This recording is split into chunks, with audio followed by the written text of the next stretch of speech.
Who rocks mics and rocks them well, yo? It's the biz, baby, it's the biz. It's the biz, baby, it's the biz. It's the biz, baby, it's the biz. It's the biz, baby, it's the biz. All right, so welcome back to the biz, everyone. There's still COVID outside, but most people are vaccinated, and then a lot of people are really stupid. So welcome to the show, Tom from No Trigger. Great intro. Thanks, man. Yeah, no problem. Most people fucking suck, but here's Tom. I mean, you live in Worcester. I'm sure you've seen your fair of suckage. Yeah. I thought you were going to say, you're from Worcester, you suck, so you get it. How you doing? Every time you come up, people just refer to you as the mayor of Worcester. Yeah, man. It's been, I think I transitioned you were just at my house, and I now think of myself as the senator of Worcester. Nice. This house it's an old house. It's from the 1850s, so I feel like the windows are huge and it's like really tall ceilings. And I mean, not gonna lie, it's a pretty dope house. It's fucking. I feel like the senator. Yeah, I used to be called Mr. Worcester, the mayor of Worcester. As long as you're moving up. Worcester. As long as you're moving up, that's all that matters, you know? I'm a long haul Worcester dude. Let's just say that. So proud of it. 15 years since Canyoneer came out. Yeah. And I was on Instagram and I saw a post about the Canyoneer vinyl. And you said that it should cost $5,000 if someone resells it. Yeah, well, that was part of it. Well, yeah, explain to the people at home. So we had a 15-year anniversary coming up this year, and I was like, what do we do? And I was like, nothing. Like, we'll do nothing. And by that, I mean, we'll make it clear that this one small pressing of our kind of most famous record on vinyl, it was only 1,000. It might have been 500. It was Canyoneer on clear through Ice Cream Records. Nitro Records didn't want to do vinyl. They definitely missed a lot of cues on the old record business when we were signed to them. And one of them was not putting out vinyl when everyone wanted it. And so we did this little side deal of Clear Canyoneer on Ice Cream Records. You know, they did like a lot of like kind of really brutal like New York hardcore. Sure. And it was that kind of thing. And so we made 1,000 of them, we're gonna say, might have been less, but and we're like, what do we do? And everyone's looking for those records because we've never repressed it. It's been a thing like that's kind of swelled over the years, like especially in the last like 4 or 5 years. Like people like, I mean, everyone's anniversary of records have come up within the last like 5 years, and every time the anniversary comes up, they go, "We're going to repress it," and you would think that that's what you would do. Yeah, so we said we're like the whole thing is that we're never gonna repress that record ever on vinyl. Why? Meaning the supply is limited and finite. Why wouldn't you repress it? Because it's funny to do what we just did, like, and we can't repress it now. This is zero. Like we would lose all shred of cred. So we're never repressing it. And instead, we told everyone who has one to never sell their copy for less than $5,000 because that's how it works, baby. That's just fucking. All right. So like, for what? Yeah. I mean, yeah. But like, okay. Did you ever try to repress it? We did. We had the idea to repress it in 2017 on Bird Attack. I even paid money, and we had new artwork made for the record, and because we lost all the artwork. So that's been a thing. Like, it has never been artwork. So I think it was on a computer of mine, and Richard Menino Horsebikes, who did the artwork, he's awesome. He's in New Mexican Disaster Squad, No Friends. He's the best dude. I saw New Mexican Disaster Squad back in the day at like Avalon, I think. I forget who they opened for. And I was there. I was at that show. They opened for like, it was someone it was random. like Against Me. I think it was Against Me or something. I think they were fighting the crowd. They were spitting on the crowd. Yeah, I saw them open for Less Than Jake too. Oh, sick. They had a lot of cool connections to Richard and everyone. So, but yeah, band. He got his like laptop stolen that had our artwork on it from 2006, and so that was gone. And I never, it was in like some old email that's, I don't know, it's gone. So it's gone, and so we had new artwork made, and it came out cool. It was totally different style of the same like image, Right. But something was like, it just didn't feel right at the time. It was like right when we were putting out Adult Braces too, and it was like, I don't want to step on either of them. Like, they should be two separate things. So I kind of canceled it. I was like, nah, it doesn't feel right, and it was weird, and I had to get my money. Sure. Pay back, but it was fine. And so we did kind of go down the road. The other thing that was interesting was, like, Nitro Records sold their whole catalog to this like to Concord Music Group Ponzi scheme, like holding company. Yeah, Concord Music Group. Concord, I and I emailed the guy. He wanted like $3 a unit plus a blah blah blah blah blah. And it was like it sucked all the fun out of it. Like, it was like, we just wanted to repress like 1,000 copies to take on tour. And they were like, we want to make a lot of money off of this band, Right. It was something that they probably didn't even realize they even owned. It wasn't. We asked like idiots, and never asked. You just do it. And so we were gonna. I asked that with those guys like probably like 2014 or something, because it's always been a thing we thought about. But it was then that was like, no. And then the next time it was right around Adult Braces, and then I was like, it just didn't feel right. So we were gonna do it without. We're just gonna do it without asking permission again. Yeah. But we didn't do it, and so this time.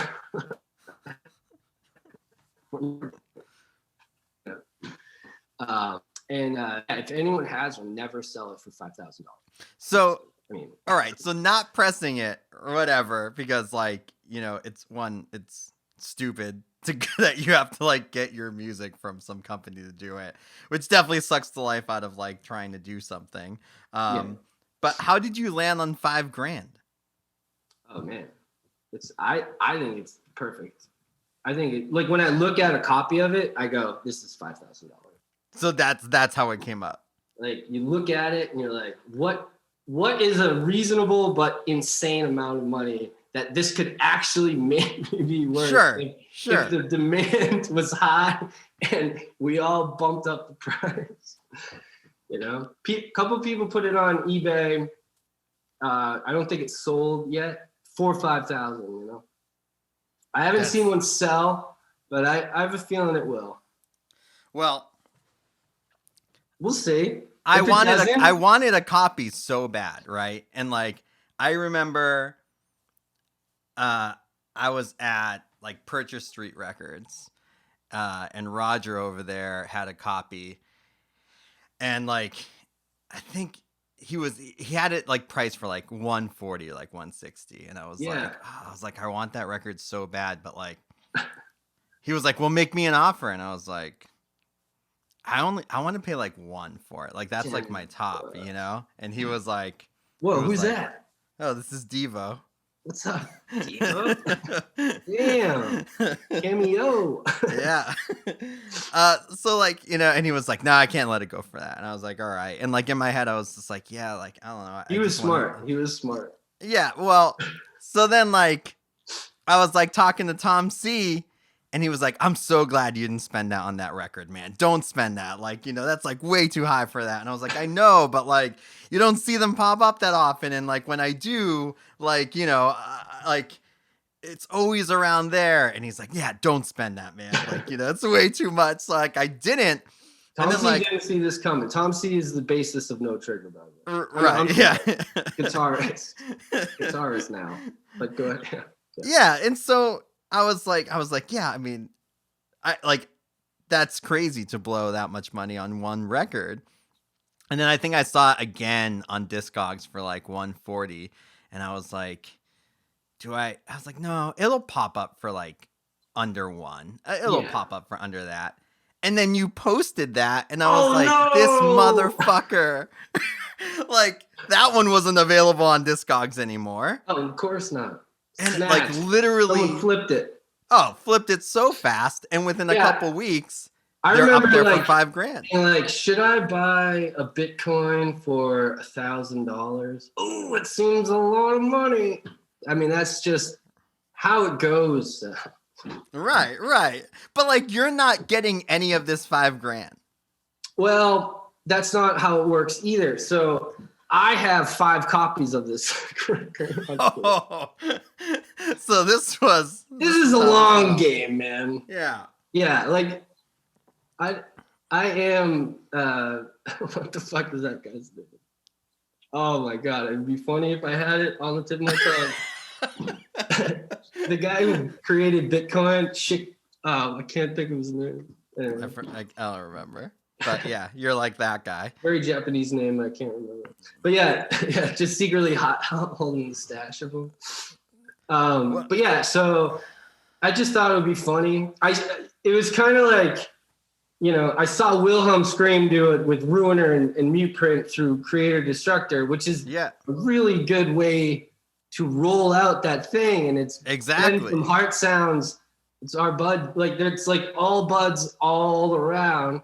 You would think that and it's like, you could do that or nothing. So we did nothing. Well, I wanted a copy of the record, and I end up getting one. Whoa! But what happened? Here's my receipt. Oh, what is that? Is it zooming in? Hold on, there we go. You bought it for $5,000? $5,000, dude. I spent $5,000. Luckily, everyone at the Biz who watches contributed, and we were able to like, pull off like a GoFundMe so that I could get a copy of the record. That means I'm rich. But you didn't get any of that. Yeah, but you've started the chain reaction, Sal. This makes me really happy. This means you might be able to flip those copies. I'm going to flip those copies. I have to talk to my landlord and tell them that, that's like, great.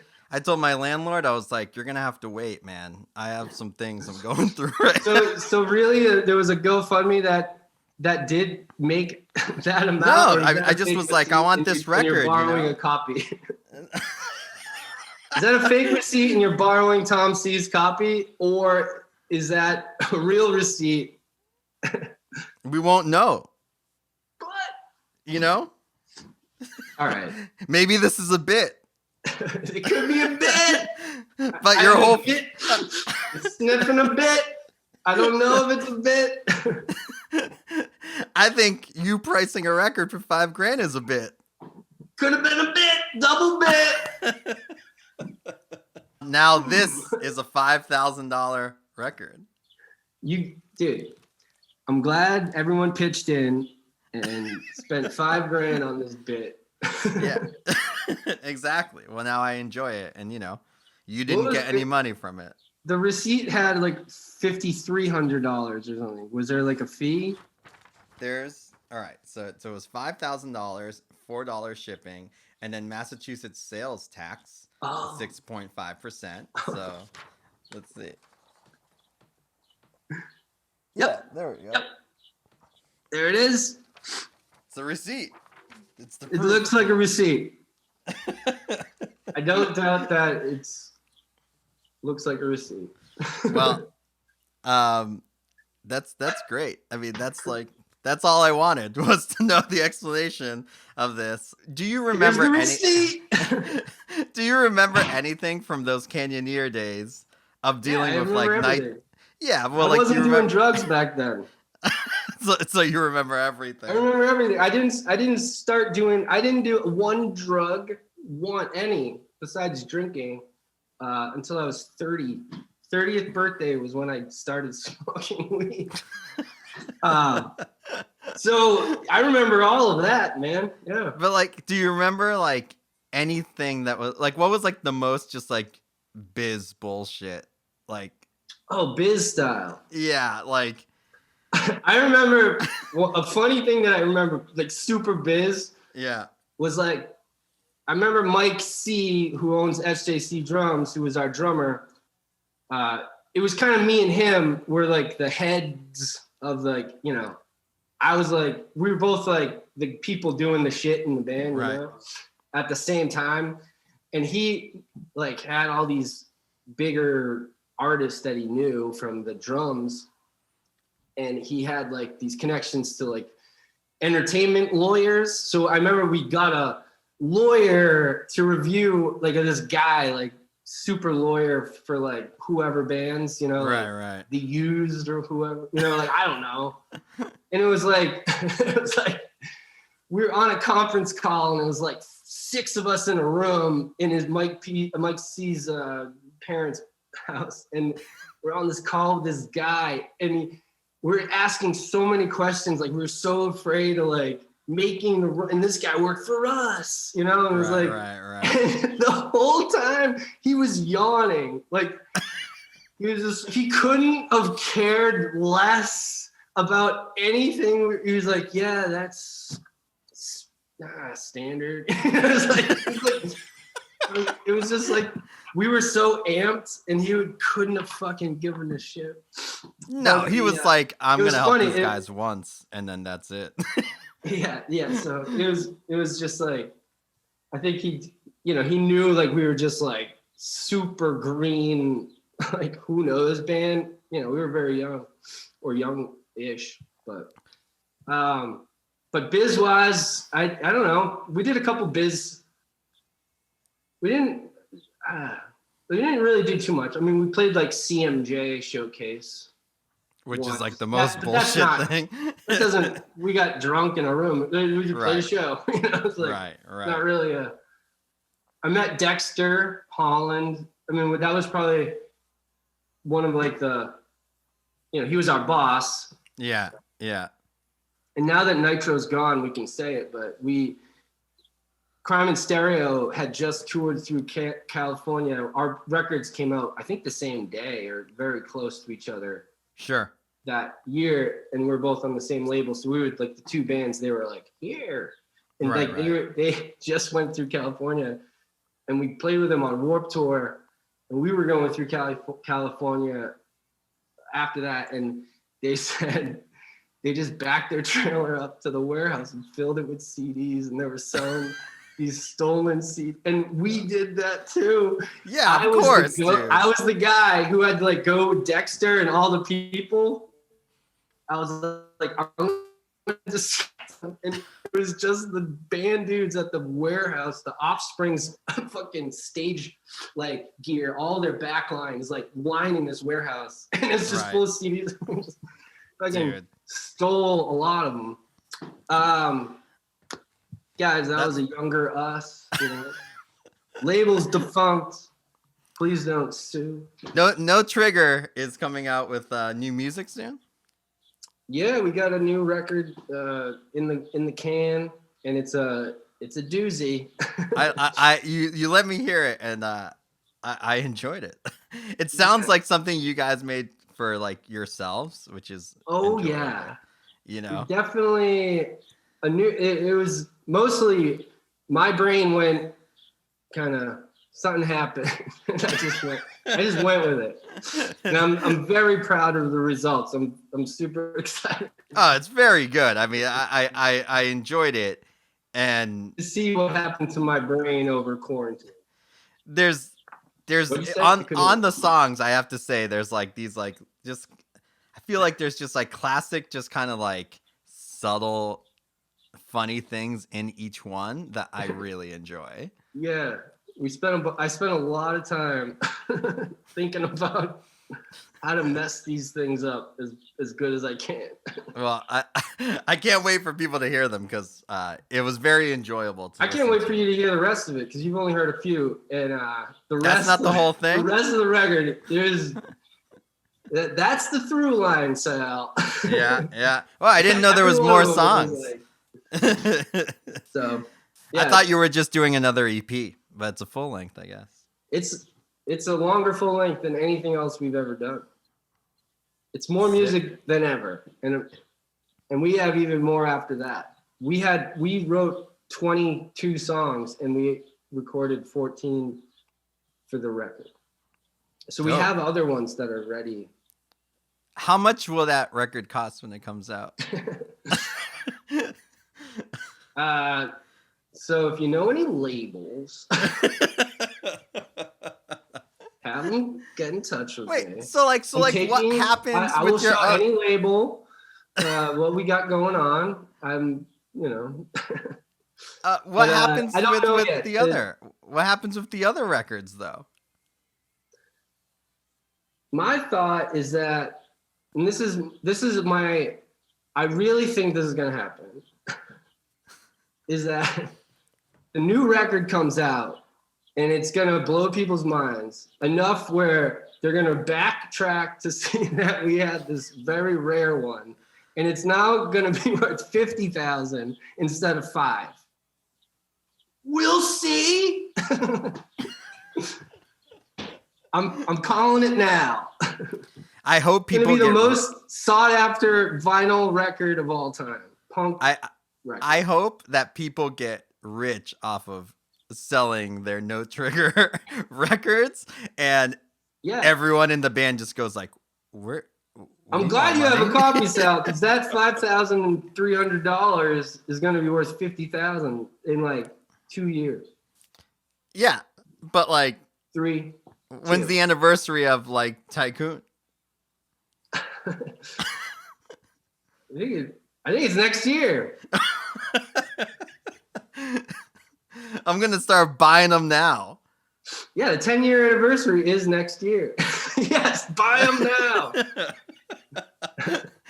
You're gonna find every copy of that is gonna fly off of Discogs right after this episode comes out. Yeah, man. All right, I'm gonna end the episode here, but I do have something else to ask you after this. So. Okay. That's what we call the dark biz. Shit that doesn't get aired. Yeah. It's a really juicy question I have right after this ends. Yeah, exactly. Well, thanks for being on the show. I appreciate it. Dude. And I hope people get rich off of selling their copy of Canyoneer. And thank you to everyone that donated to my Venmo to get my copy. Just hold everyone. Just do not sell. And if you do, no less than $5,000. That's the rule. All right. Thanks, Sal. Thank you. Thank you for checking out this episode of The Biz. If you enjoyed it, please subscribe on wherever you listen and leave us a review on the Apple Podcast app. You can follow The Biz on Instagram at Sal Ellington. You can buy merch at thebizbaby.square.site. If you'd like to donate to The Biz on Venmo, it's at Sal Ellington. Thank you for your support. We'll see you next episode.